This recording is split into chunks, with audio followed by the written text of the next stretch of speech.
हमारी टीम ने उनसे बात की तो उनका कहना था कि ये काम हमारा नहीं, सरकार का। बॉलीवुड की ड्यूटी थोड़ी है सर बॉलीवुड नहीं, बॉलीवुड कोई भी हो, पिछली बार सारे आ रहे थे, बट सर इस बार सबसे ज्यादा पत्रकार लोग हो ना, आप पत्रकार लोग हो, आपकी ड्यूटी है, आप सवाल लोगों से पूछो, उनसे जाके जिन्होंने गद्दियों पे बैठे, जिनकी ड्यूटी है, कोई हेल्थ डिपार्टमेंट है, वो उनकी ड्यूटी है। आप लोग बॉलीवुड वाले से क्यों पूछते हो? हमारे से वो पूछो कि आपकी फिल्म कौन सी आ रही है, आप कौन सी फिल्म बना रहे हो, आपका सिनेमा किस साइड में जा रहा है। हमें तो सवाल ये होना चाहिए सर। आपका फर्ज बनता है, आप अपना काम करो ना। आप पूछो पॉलिटिशियन से, आप पूछो प्रशासन से कि आपने 1.5 साल में क्या तैयारी की, आपने लोगों को व्यवस्था क्यों नहीं की।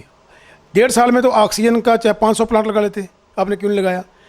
ਤੁਸੀਂ ਉਹਨਾਂ ਲੋਕਾਂ ਨੂੰ ਜਾ ਕੇ ਪੁੱਛੋ ਕਿ ਤੁਸੀਂ ਕਿਉਂ ਨਹੀਂ ਤਿਆਰੀ ਕੀਤੀ ਇਸ ਸਾਲ 'ਚ। ਇਹ ਕੰਮ ਉਹਨਾਂ ਦਾ ਸੀ, ਅਸੀਂ ਕਾਹਦੇ ਲਈ ਚੁਣਿਆ ਸੀ। ਜੇ ਇਹ ਬਾਲੀਵੁੱਡ ਨੇ ਕੰਮ ਕਰਨੇ ਫਿਰ ਸਰਕਾਰ ਘਰ ਬਹਿ ਜਾਏ, ਸਰਕਾਰ ਕਹਿੰਦੀ ਵੀ ਸਾਡੇ ਹੱਥ ਖੜੇ हैं, जैसे बॉलीवुड स्टार्स सलमान खान, सोनू सूद और भी कई जाने माने चेहरे। अगर ये भी यही सोचने लगे तो जनता की सेवा कौन करेगा। सोनू सूद सर ने मुझे ये रिक्शा दिया है ताकि ये बच्ची का पालन पोषण अच्छे से कर सकूं। आपने मुझे रोजगार दिया, you are a real hero. Bollywood ਕਰਦਾ, ਅਸੀਂ ਬਾਲੀਵੁੱਡ ਵੀ ਕਰਾਂਗੇ, ਅਸੀਂ ਹੁਣ ਵੀ ਕਰ ਰਹੇ ਹਾਂ। ਹੁਣ ਕੀ ਉਹ ਗੱਲ ਸੀ ਕਿਉਂਕਿ ਉਦੋਂ ਨਵਾਂ ਕੰਮ ਸੀ, ਉਦੋਂ ਤੁਸੀਂ ਲੋਕਾਂ ਨੇ ਦੱਸਿਆ ਕਿ ਫਲਾਣਾ ਬੰਦਾ ਹੈ ਜਿਹੜਾ ਇਹ ਬਾਲੀਵੁੱਡ ਦਾ, ਇਹ ਆਹ ਸਮਾਨ ਬਣ ਰਿਹਾ, ਆਹ ਰਾਸ਼ਨ ਬਣ ਰਿਹਾ। ਤਾਂ ਤੁਸੀਂ ਫੋਟੋ ਆਪਣੀ ਸੈਲਫੀ ਅਪਲੋਡ ਕੀਤੀ ਸੀ ਸੋਸ਼ਲ ਮੀਡੀਆ ਤੇ, ਤੁਸੀਂ ਕਾਫੀ ਐਕਟਿਵ ਸੀ, ਤਾਂ ਹੁਣ ਇਸ ਵੇ ਕਿਉਂ ਨਹੀਂ ਕਰ ਰਹੇ? ਉਹ ਇਸ ਕਰਕੇ ਸੀ, ਉਸ ਟਾਈਮ ਅਸੀਂ ਤਾਂ ਕਰ ਰਹੇ ਸੀ, ਅਸੀਂ ਕੋਈ ਲੋਕਾਂ ਨੂੰ ਦਿਖਾ ਨਹੀਂ ਸੀ ਰਹੇ ਕਿ ਅਸੀਂ ਬਹੁਤ ਵੱਡੇ ਕੋਈ ਦਾਤੇ ਹਾਂ, ਅਸੀਂ ਕੋਈ ਦਾਨ ਕਰ ਰਹੇ ਹਾਂ, ਅਸੀਂ ਕੋਈ ਕਿਸੇ ਤੇ ਅਹਿਸਾਨ ਕਰ ਰਹੇ ਹਾਂ।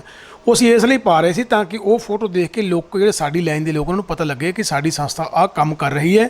ਜਿਹੜਾ ਬੰਦਾ ਕਿਤੇ ਦੂਰ ਦਰਾਡੇ ਬੈਠਾ ਹੈ, ਉਹ ਮੋਬਾਈਲ ਤਾਂ ਉਹਦੇ ਘਰ ਖੁੱਲ੍ਹਾ ਹੈ ਨਾ, ਉਹ ਮੋਬਾਈਲ ਖੋਲ੍ਹ ਕੇ ਦੇਖ ਸਕੇ, ਇਸ ਕਰਕੇ ਉਹਨੂੰ ਪਤਾ ਲੱਗੇ ਜੀ ਲੋੜਵੰਦ ਬੰਦਾ ਸਾਡੇ ਤੱਕ ਪਹੁੰਚ ਸਕੇ, ਇਸ ਕਰਕੇ। ਪਰ ਹੁਣ ਉਹ 1 ਸਾਲ ਦੇ ਵਿੱਚ ਸਾਰੇ ਲੋਕਾਂ ਨੂੰ ਪਤਾ ਲੱਗ ਗਿਆ। ਜਿਨ੍ਹਾਂ ਲੋਕਾਂ ਨੂੰ ਨਹੀਂ ਪਤਾ ਸੀ ਅਸੀਂ ਫੋਨ ਕਰਕੇ ਦੱਸਿਆ ਕਿ ਤੁਹਾਨੂੰ ਕਿਸੇ ਚੀਜ਼ ਦੀ ਦਿੱਕਤ ਹੈ, ਅਸੀਂ ਹਰ ਜਗ੍ਹਾ ਉੱਥੇ ਪਹੁੰਚਣ ਨੂੰ ਤਿਆਰ ਹਾਂ, ਤੁਹਾਨੂੰ ਸਮਾਨ ਦੇਣ ਨੂੰ ਤਿਆਰ ਹਾਂ। ਕਿਉਂਕਿ ਅੱਗੇ ਅਸੀਂ ਕੀ ਕਰਦੇ, ਮੋਹਾਲੀ ਤੋਂ ਰਾਸ਼ਨ ਲੈ ਕੇ ਅਸੀਂ ਦੂਰ ਜਾਂਦੇ ਸੀ, ਮੋਗੇ ਵੀ ਜਾਂਦੇ ਸੀ, ਜਲੰਧਰ ਵੀ ਜਾਂਦੇ ਸੀ, ਤਰਨਤਾਰਨ ਵੀ ਜਾਂਦੇ ਸੀ। ਸਾਡੇ ਜਿਹੜੇ ਬੰਦੇ ਉੱਥੇ ਬੈਠੇ ਉਹਨਾਂ ਨੂੰ ਡਿਊਟੀ ਲਾਉਂਦੇ ਸੀ, ਆਹ ਕੰਮ ਕਰੋ। ਹੁਣ ਉਹੀ ਗੱਲ ਹੈ, ਹੁਣ ਉਸ ਤਰ੍ਹਾਂ ਦਾ ਬੰਦ ਇਸ ਟਾਈਮ ਨਹੀਂ ਹੈ। ਉਦੋਂ ਤਾਂ ਕੋਈ ਦੁਕਾਨ ਨਹੀਂ ਸੀ ਖੁੱਲ੍ਹਦੀ, ਸਾਨੂੰ ਆਪ ਰਾਸ਼ਨ ਲੈਣ ਲਈ SSP ਤੋਂ ਪਰਮਿਸ਼ਨ ਲੈਣੀ ਪੈਂਦੀ ਸੀ ਕਿ ਫਲਾਣੀ ਦੁਕਾਨ ਨੂੰ ਕਹਿ ਕੇ ਖਿਲਾਓ ਰਾਸ਼ਨ ਦੀ ਨੂੰ, ਸਾਨੂੰ ਸਮਾਨ ਚਾਹੀਦਾ। ਉਹ ਸਾਨੂੰ ਲਿਖਤੀ ਪਰਮਿਸ਼ਨ ਦਿੰਦੇ ਸੀ, ਅਸੀਂ ਉਸ ਬੰਦੇ ਦੇ ਘਰ ਜਾਂਦੇ ਸੀ, ਉਹਨੂੰ ਫੋਨ ਕਰਦੇ ਸੀ ਕਿ ਸਾਡੇ ਕੋਲ ਪਰਮਿਸ਼ਨ ਹੈ, SSP ਸਾਹਿਬ ਨੇ ਕਿਹਾ ਦੁਕਾਨ ਖੋਲ੍ਹੋ, ਸਮਾਨ ਲੈਣਾ ਹੈ, ਉਹਨੂੰ ਪੈਸੇ ਦਿੰਦੇ ਸੀ, ਸਮਾਨ ਲੈਂਦੇ ਸੀ। ਪਰ ਹੁਣ ਇਸ ਤਰ੍ਹਾਂ ਦਾ ਸਿਸਟਮ ਹੁਣ ਨਹੀਂ ਹੈ। ਹੁਣ ਦੁਕਾਨ ਖੁੱਲ੍ਹਦੀ ਹੈ, ਹੁਣ ਦੁਕਾਨ ਚਾਹੇ 4 ਘੰਟੇ ਲਈ ਖੁੱਲ੍ਹੇ, 5 ਘੰਟੇ ਲਈ ਖੁੱਲ੍ਹੇ। ਪਰ ਪ੍ਰੋਬਲਮ ਸਾਡੀ ਸਰਕਾਰ ਦੀ ਸੀ ਕਿਉਂਕਿ ਸਰਕਾਰ ਨੇ ਇਸ ਵਾਰ ਕਿਹਾ ਕਿ ਜਿਹੜੀਆਂ ਗੈਰ ਜ਼ਰੂਰੀ ਵਸਤਾਂ ਹੈ, ਗੈਰ ਜ਼ਰੂਰੀ ਕੰਮ ਬੰਦ ਨੇ। ਹੁਣ ਅਸੀਂ ਇਸ ਗੱਲ ਦੀ ਦਿੱਕਤ ਮਹਿਸੂਸ ਕਰ ਰਹੇ ਹਾਂ ਕਿ ਗੈਰ ਜ਼ਰੂਰੀ ਕੀ ਹੁੰਦਾ, ਕੀ ਚੀਜ਼ ਗੈਰ ਜ਼ਰੂਰੀ ਹੈ। ਅੱਜ ਉਹ ਕਹੋ, ਕਹਿਣਗੇ ਤੁਸੀਂ ਹੁਣ ਆਏ ਹੋ ਲੰਘ ਕੇ ਰੋਡ ਦੇ ਉੱਤੇ, ਕਹਿਣਗੇ ਤੁਹਾਡਾ ਕੰਮ ਤਾਂ ਕੋਈ ਜ਼ਰੂਰੀ ਨਹੀਂ, ਤੁਸੀਂ ਬਹਿ ਜਾਓ ਘਰੇ, ਕਿਉਂ ਤੁਰਦੇ ਫਿਰਦੇ ਹੋ। ਪਰ ਅਸੀਂ ਸਮਝਦੇ ਜ਼ਰੂਰੀ ਕੰਮ ਹੈ। ਲੋਕਾਂ ਤੱਕ ਇਨਫੋਰਮੇਸ਼ਨ ਕਿਵੇਂ ਪਹੁੰਚੇ ਕਿ ਕੀ ਹੋ ਰਿਹਾ ਸਮਾਜ 'ਚ। ਜੇ ਇੱਕ ਪੱਤਰਕਾਰ ਘਰ ਤੋਂ ਬਾਹਰ ਨਿਕਲੂਗਾ, ਕੋਈ ਰਿਪੋਰਟਿੰਗ ਕਰੂਗਾ, ਤਾਂ ਸਾਡੇ ਸਮਾਜ ਨੂੰ ਪਤਾ ਲੱਗੂਗਾ ਕੀ ਹੋ ਰਿਹਾ ਹੈ। ਇਸ ਕਰਕੇ ਗੈਰ ਜ਼ਰੂਰੀ ਨਹੀਂ। ਇੱਕ ਰਿਕਸ਼ੇ ਵਾਲਾ ਬੰਦਾ ਹੈ, ਗੌਰਮੈਂਟ ਕਹਿੰਦੀ ਰਿਕਸ਼ਾ ਨਹੀਂ ਚਲਾਉਣਾ ਬੰਦ ਕਰ ਦਿਓ, ਗੈਰ ਜ਼ਰੂਰੀ ਹੈ। ਉਹ ਕਹਿੰਦਾ ਮੇਰਾ ਤਾਂ ਰੁਜ਼ਗਾਰ ਇਹ ਹੈ। ਇਸੇ ਤਰ੍ਹਾਂ ਬਹੁਤ ਸਾਰੇ ਲੋਕ ਸਾਨੂੰ ਵੀ ਕਹਿ ਦਿੰਦੇ ਨੇ ਕਿ ਫਿਲਮਾਂ ਦੀ ਸ਼ੂਟਿੰਗ ਬੰਦ ਕਰ ਦਿਓ ਜੀ, ਫਿਲਮਾਂ ਬੰਦ ਕਰ ਦਿਓ, ਸਿਨੇਮਾ ਬੰਦ ਕਰ ਦਿਓ, ਤਾਂ ਮਨੋਰੰਜਨ ਤਾਂ ਕਿ ਨਹੀਂ ਕਰੋਗੇ 2 ਸਾਲ ਕੀ ਹੋਊਗਾ।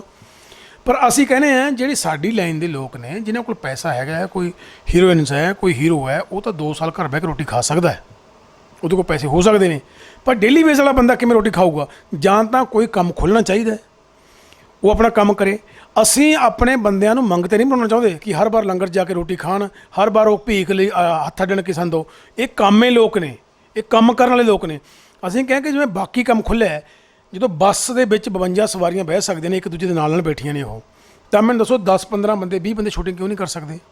ਜੇ ਸਰਕਾਰ ਫਿਰ ਇਹ ਕਹਿ ਦੇਵੇ ਵੀ ਸ਼ੂਟਿੰਗ ਬੰਦ ਹੈ, ਅਸੀਂ ਨਹੀਂ ਕਰਨ ਦੇਣੀ। ਜਿਨ੍ਹਾਂ ਲੋਕਾਂ ਕੋਲ ਰੋਟੀ ਰਾਸ਼ਨ ਪਾਣੀ ਨਹੀਂ ਹੈਗਾ, ਅਸੀਂ ਉਹਦੀ ਵਿਵਸਥਾ ਕਰਾਂਗੇ, ਉਹ ਪ੍ਰਬੰਧ ਕਰਨ ਦੋ, ਇਹ ਸਾਡੀ ਮੰਗ ਹੈ। बट सर इस बार तो सरकार के सारे दावे फेल हो रहे हैं, ऐसा क्यों? ਨਹੀਂ, ਸਰਕਾਰ ਦੇ ਦਾਅਵੇ ਹਮੇਸ਼ਾ ਹੀ ਫੇਲ ਹੋ ਰਹੇ ਹੈ। ਇਹ ਤਾਂ ਇਸ ਵਾਰ ਹੁਣ ਪ੍ਰੋਬਲਮ ਕੀ ਹੋਈ ਕਿ ਹੁਣ ਲੋਕਾਂ ਦੀ ਜਾਨ 'ਤੇ ਬਣ ਗਈ। ਹੁਣ ਲੋਕਾਂ ਦੀਆਂ ਜਾਨਾਂ ਜਾ ਰਹੀਆਂ, ਲਾਸ਼ਾਂ ਲੋਕਾਂ ਦੀਆਂ ਸਮੁੰਦਰਾਂ 'ਚ ਰੁੜ ਰਹੀਆਂ, ਨਦੀਆਂ 'ਚ ਰੁੜ ਰਹੀਆਂ। ਲੋਕਾਂ ਨੂੰ ਇਸ ਟਾਈਮ ਬੈੱਡ ਨਹੀਂ ਮਿਲ ਰਹੇ, ਲੋਕਾਂ ਨੂੰ ਆਕਸੀਜਨ ਨਹੀਂ ਮਿਲੀ। ਇਸ ਕਰਕੇ ਸਾਨੂੰ ਪਤਾ ਲੱਗਿਆ ਸਰਕਾਰ ਦੇ ਦਾਅਵੇ ਹमेशा ही फेल हुए हैं। ये जब तक लोग जागरूक नहीं होंगे, लोग इन लोगों को नहीं पूछेंगे कि इलेक्शन के टाइम पे आप लोग हमारे से ये वादे करते हो, अभी आप कुछ नहीं कर रहे, बताओ आपने कौन सा वादा पूरा किया है। अब देखो हमारे समाज में क्या होता है, जब इलेक्शन होता है तो हर पार्टी का यही हाल है। वो बोल देती है कि हम लोग आपको राशन फ्री दे देंगे, हम बिजली फ्री दे देंगे, हम आपको ये फ्री दे देंगे। पर किसी पार्टी ने ये बोला कि हम आपको एजुकेशन फ्री देंगे, हम आपको हेल्थ फ्री देंगे। क्यों नहीं बोलती वो? उनको पता है अगर इन लोगों की हेल्थ ठीक हो गई, ये लोग एजुकेट हो गए, तो ये तो जागरूक हो जाएंगे। तो कल को पढ़ लेके डिग्री लेके हमसे काम मांगेंगे, हमें पूछेंगे कि आपने इतने साल में क्या किया है, इतने साल में देश कहाँ से कहाँ पहुँचना चाहिए था, कहाँ नहीं पहुँचा। बस वही है, वो लोग बोलते चाहे जितनी मर्जी बीमारी रहे जहाँ पे, चाहे जितनी मर्जी भूखमरी रहे, लोग भूखे मरेंगे, बीमारी रहेगी तो लोगों को लुभाना बहुत आसान हो जाएगा, अपने पीछे लगाना आसान हो जाएगा। तो उनके लिए तो यही बेहतर है, इसलिए वो काम करते हैं वो। जैसे सर इस वक्त मौत का तांडव चल रहा है, तो ये मौतों का सिलसिला कब तक ऐसे ही चलता रहेगा? देखो, ये तो मेरा ख्याल में कोई भी नहीं बता सकता कब तक चलता रहेगा, पर अभी सुनने में आया है कि जो 5G की टेस्टिंग है वो बंद कर दी गई है। जिन जिन कंट्रीज़ में 5G की टेस्टिंग बंद हुई है उन कंट्री में जो थोड़ी डेथ रेट कम हो गया है। सर 5G जो आप कह रहे हैं, 5G से कोरोना का क्या कनेक्शन? नहीं, उसमें सांस लेने में तकलीफ होती है, सबसे बड़ी सांस रुक जाती है। ऑक्सीजन की कमी क्यों सी हो गई? ऑक्सीजन कहीं दूसरे मुल्क में भेज दी हमने, ऑक्सीजन तो जैसे जितनी पहले थी वहीं पे है। ऑक्सीजन की कमी इस चक्कर में हुई है क्योंकि 5G ने लोगों को सांस लेने में दिक्कत की है, तो उससे मैंने सुना, मैं इसके बारे में कोई श्योर नहीं हूँ। दूसरी बात क्या है कि जब हम मास्क लगा के रखते हैं तो डॉक्टर्स बोलते हैं ये, तो मास्क के ज़रिए जो हमारी सांस है वो भी अंदर घूमती रहती है, हमें जो फ्रेश एयर नहीं मिलती, ताज़ा ऑक्सीजन नहीं मिलती, बीमारियां बढ़ रही हैं। इससे भी अगली बात, हमारे हॉस्पिटल्स में उतना प्रबंध नहीं था। हमारा हॉस्पिटल, अगर एक हॉस्पिटल 50 मरीज़ों की क्षमता रखता है तो वहाँ पे 200 लोग आ गए, तो जो हॉस्पिटल का क्रू है वो कैसे केयर करेगा उनकी। और उससे भी अगली बात है कि कोरोना ऐसी बीमारी है, डॉक्टर्स बोलते हैं कि जिसकी कोई दवाई नहीं है। वैक्सीन तो प्रिकॉशन है ना एक, जब किसी आदमी को कोरोना हो जाए उसको फिर क्या दवाई दे सकते हैं? विटामिन की गोली दे दो, डोलो दे दो, बुखार चढ़ने से बस पैरासिटामोल दे दो, यही है ना। फिर हॉस्पिटल में आदमी एडमिट होता है, छत की ओर देखता रहता बेचारा, कोई मिलने नहीं जा सकता, कोरोना है। विल पावर ख़त्म हो गई, सहम पैदा हो गया, डर हो गया, इसलिए आदमी मरे जा रहे हैं। सर जैसे कोई भी इंडस्ट्री हो, बॉलीवुड हो, बॉलीवुड हो, हॉलीवुड हो, कोई भी हो, जब भी कोई गाना आए या जब भी कोई सिंगर उठ के कुछ हेल्प करे, कुछ बच्चों के लिए एजुकेशन करे या कुछ भी करे, तब बहुत वाहवाही होती है। अब जहाँ बाहर कोरोना का ऐसा माहौल चल रहा है, जहाँ महामारी का माहौल चल रहा है, ऐसे में कोई भी आगे क्यों बढ़ चढ़ कर नहीं आ रहा? पिछले साल तो हर कोई आया था और इस साल ऐसा क्यों नहीं? बल्कि इस साल तो डबल है सर, महामारी इतनी फैल गई है कि ब्लैक वायरस आ गया है जिससे आंखों की रोशनी जा रही है। पिछले साल तो लोग आए ही आए, इस साल ऐसा कोई भी आगे क्यों नहीं आया? इसलिए नहीं आ रहा, हम लोग हेल्प करते हैं, अभी भी करते हैं, इसलिए सामने उस तरह से नहीं आ रहा जैसे आप सवाल पूछना चाहते हैं। क्योंकि जहाँ जहाँ लोग अपना काम कर रहे थे, हमें दिक्कत हुई काम करने में, हमारे आर्टिस्टों पे पर्चे हुए, FIR दर्ज हुई। दूसरी बात है, सेलिब्रिटी लोग हैं, जब किसी की हेल्प के लिए बाहर निकलता है, किसी लिए बाहर जाता है, तो पुलिस नहीं आती तो मीडिया पहुंच जाता है कि देखो जी ये इतने लोगों में घूम रहा है, वहाँ पे लोग इकट्ठे हो गए, 15 लोग 10 से ज़्यादा इकट्ठे नहीं हो सकते। तो वो उसको लगता है यार मैं जो मेरे पास जमा पूंजी है, मैं अपनी जमा पूंजी में से कुछ ना कुछ दान करने के लिए बाहर आता हूँ, तो मेरे पे उल्टी आफत हो जाती है। हमारे लोगों पे तो पर्चे हो गए उल्टे, हमारा आपका खुद का काम बंद हो गया, किसी को आगे तक पता नहीं है कि कब तक रहने वाला है, क्या होने वाला है, कब खुलेगा। इवन के हमारे बहुत से जो आर्टिस्ट हैं उन लोगों ने खुद के प्रोडक्शन हाउस खोले हुए थे, खुद का करोड़ों रुपया लगाया हुआ है, वो डिब्बे में बंद पड़ा है, पता नहीं कब रिलीज़ होगा भी नहीं होगा। रिलीज़ होगा तो क्या होगा? 3 साल के बाद फिल्म रिलीज़ होगी तो आउटडेटेड हो जाएगी, वो फैशन चेंज हो जाएगा, म्यूज़िक का ट्रेंड चेंज हो जाएगा, क्या करेंगे वो लोग घर बैठ के? पिछली बार आपने बहुत योगदान दिया, आपने स्टेटस लगाया अपना व्हाट्सएप पे, मीन्स फेसबुक पे, सोशल नेटवर्किंग साइट पे आपने अपलोड किया, बट इस बार आपने, अगर आप जैसे बता रहे हैं कि इस बार अगर आपने जैसे योगदान दिया, तो आपने इस बार ऐसा कोई स्टेटस या कोई ऐसा सोशल मीडिया पे एक्टिव क्यों नहीं किया?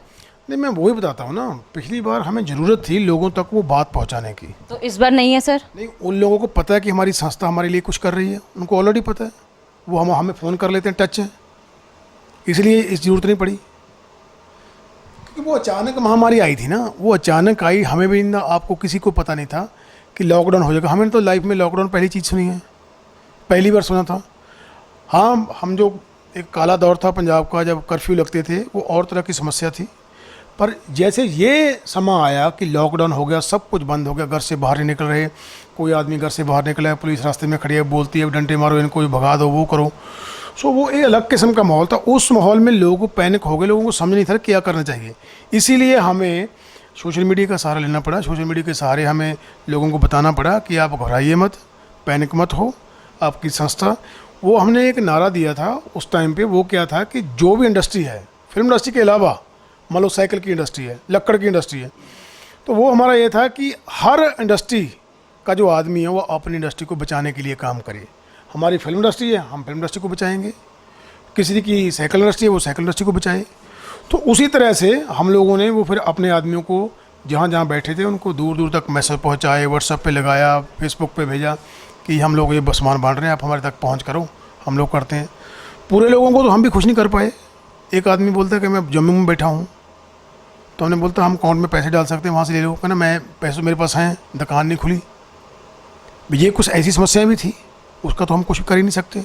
आपकी संस्था ने सोशल मीडिया पे एक्टिव होकर ऐसा कोई काम किया कोरोना मरीजों के लिए, या उनके लिए कुछ हेल्प की इस तरीके की? हमारे लिए सबसे पहला अभी के दौर में एक काम था, जो हमारे कलाकारों पे एफआईआर दर्ज हो रही है, हमें उसके लिए फ़ाइट करना था। आप लोग पत्रकार कर रहे हो, आप लोग घर से चले हो यहाँ आने के लिए, इंटरव्यू देने के लिए, कोई बाहर प्रोग्राम अटेंड करने के लिए, रास्ते में रोक को आपको कोई एफआईआर कर देता है, तो हमारा सबसे पहला काम वो होना चाहिए कि ताकि आदमी आगे से घर से निकल सके, ताकि उस पर वो सहम ना हो कि मेरे पास एफआईआर होगी, कल मैं निकलूँ फिर हो जाएगी। तो सबसे बड़ा काम ये है। हम प्रोटोकॉल फॉलो करते हैं, आदमी प्रोटोकॉल फॉलो करता है। हम लोग समाज का शीशा हैं, हमें देख कर अगर हम सामान बांटते हैं, अगर हम कोई अच्छा काम करते हैं, लोग हमें देख के उस काम की नकल करते हैं, हमारे पीछे लगते हैं, हमारी बात सुनते हैं। तो जब हमारे पे एफआईआर दर्ज होगी, हम कोई ऐसा काम नहीं, हम कोई नशा नहीं बेच रहे, हम कोई मर्डर नहीं कर रहे, हम कोई ऐसा गैर कानूनी काम नहीं कर रहे, तो इसमें इतना बवाल हो जाता है, इसमें पूरी प्रेस हमारे पीछे लग जाती है, आपने ऐसा क्यों किया, शूटिंग कर रहे थे आप, क्या हम क्या करें भाई, हमारा काम है वो, हमारी रोज़ी रोटी वो है।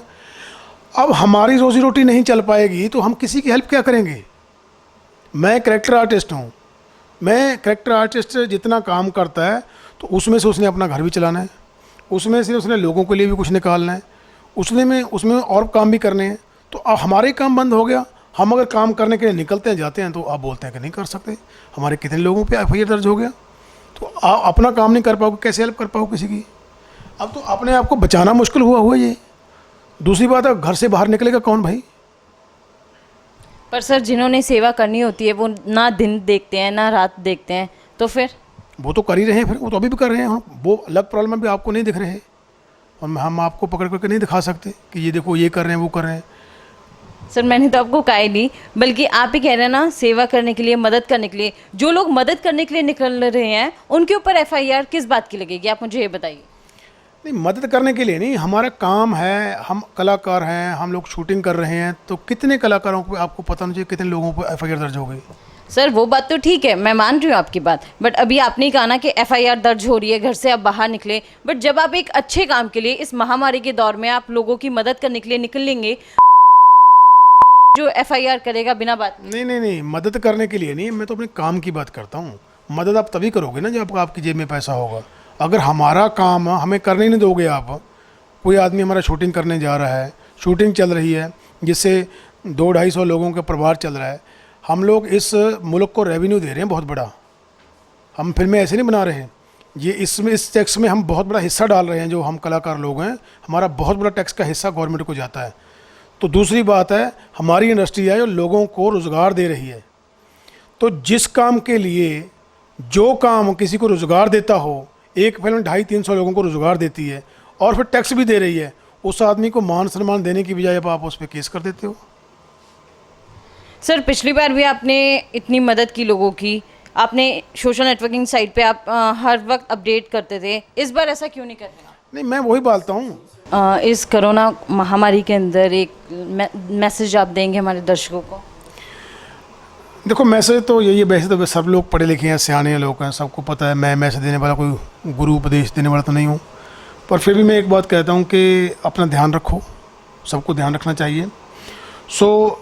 एक सबसे बड़ी बात यह है कि हमें, चाहे कुदरत ने बोलो, एक ऐसा मोड़ पे लाके खड़ा कर दिया है, जहाँ हमें सोचने पे मजबूर हो रहे हैं। हमारे रिश्ते जहाँ पे तार तार हो रहे थे कि हमें एक भाईचारा कैंप करना चाहिए, जिसमें ना कोई जात का बंधन हो, जिसमें ना कोई धर्म का बंधन हो, जिसमें हम सब एक दूसरे से मिलकर रहें, एक दूसरे की हेल्प करें, तभी हम इस महामारी से बाहर निकल सकते हैं। तो अभी सर आपका आने वाला कोई नया प्रोजेक्ट तो बहुत सारे हैं पर लेकिन पता नहीं सिनेमा कब खुलेगा। मेरी पोस्ती फिल्म आने वाली है, माँ फिल्म आने वाली है, निडर फिल्म आने वाली है, निशाना फिल्म आने वाली है। कोई ऐसा करके 10-15 फिल्में मेरी रिलीज़ पे हैं। जब सिनेमा खुलेगा तब वो लोग रिलीज़ करेंगे, सिनेमा में आएंगे। तो चलिए आज के लिए बस इतना ही। आप देखते रहिए परख न्यूज़।